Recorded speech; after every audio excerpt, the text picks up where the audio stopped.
When Alek Schott pulled out of a hotel parking lot near the Mexico border on a sunny morning in March 2022, he thought he'd have an easy drive back to his Houston home. But he had no idea who'd been watching him. It turned out a vast and mysterious government surveillance system had been tracking his black pickup truck ever since he left. Law enforcement analysts in a so-called intelligence fusion center had determined his trip was suspicious. So using an anonymous WhatsApp group chat, they alerted police outside of San Antonio to pull Schott over and search his car.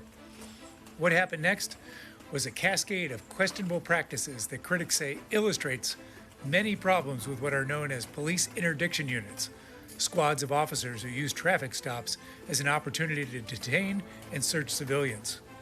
In Schott's case, the Bexar County Sheriff's deputy who pulled him over on I-35 said he had seen him drift over the yellow lane line. My name is Joel. I'm with the Bexar County Sheriff's Office. The only reason I'm stopping you is when I was watching over there, you were drifting over that fog line pretty hard. I just want to make sure everything's okay. That's a violation of state traffic laws. But while the officer conveniently had turned his dash camera off, Schott had one in his truck recording the whole trip. It would later show he never crossed the fog line. The deputy next asked Schott if he could search his truck. Would you allow me to search your vehicle?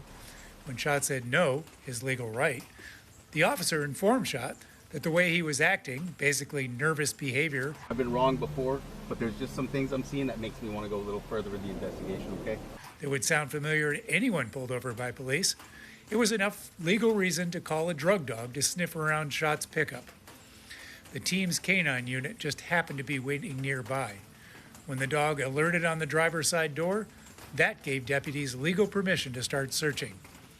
3 deputies combed through Schott's truck, moving his children's car seats, pushing aside diapers, opening his personal bags, pulling out the contents of his glove box and center console.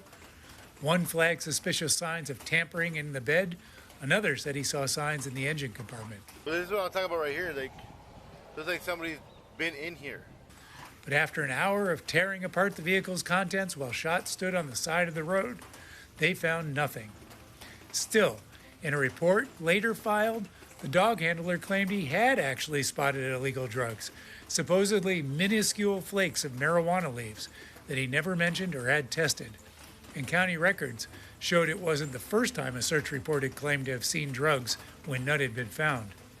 If you want to read more, as well as see all the dash and body camera videos from the stop and learn about your rights when you're pulled over by police, you can find my stories about Alek Schott's stop and search on HoustonChronicle.com.